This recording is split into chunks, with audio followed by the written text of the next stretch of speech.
Mr. Chair, why do you refuse to answer Congressman Pimentel when he asked you about your schooling? Mr. Chair, hindi Why? hindi po kasi ako nakapagtapos. Hindi naman nakakahiya, hindi ka nakapagtapos eh.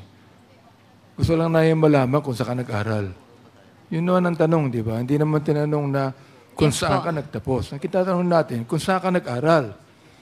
Oh, pwede ba sagutin mo yun? Mr. Chair, marami po akong school na pinag-aralan po. Wala kang school na pinag-aralan o doon ka nag-aral sa China, hindi sa Manila? Kick-out student po ako. Kick out ka. Magaling. I mean, ngayon lang ako nakakita ng hindi nag-aral at kick out na magaling sumugot sa hearing na ito. Ang mga kausap mo, mga congressman, pero ang galing mong sumagot, ang galing mo kami paikutin dito. Ngayon lang ako nakakita, Mr. Chair, ng isang babaeng 24 years old na walang pinag-aralan, drop out, na nakakasagot ng kanyang klaseng sagot sa hearing na ito.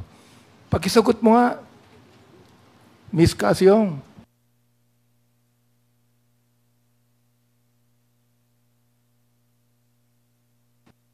Hindi mo kaya ang sagutin? Aba, magaling ka. Sapagkat napapaikot mo kami lahat dito. Oo. O, siguro mamaya si Congressman Romy Acop magtatanong sa iyo. Pero ito, sabihin ko kaya na pa ako nakikinig Mr. Chair O, at nakikita ko na marunong ka May alam ka, edukado ka.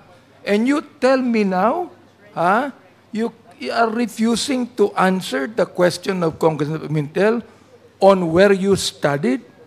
Hindi naman namin tinatanong kung anong antas ng pinag-aralan mo Oo. Ang tinatanong, hindi ka ba nag-aral ng elementary? Let me ask you. Nag-aral ka ba ng elementary? Hindi.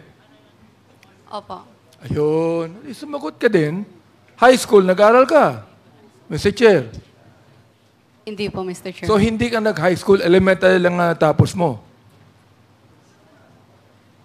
Elementary lang? Opo. Ay, Mr. Chair, genius to. Genius. Elementary lang ang natapos niya, pero pinapaikot mo si Congressman Dan Fernandez. Elementary nga lang Pinapaikot si Congressman Dan Fernandez. Napapaniwala pa ni Congressman.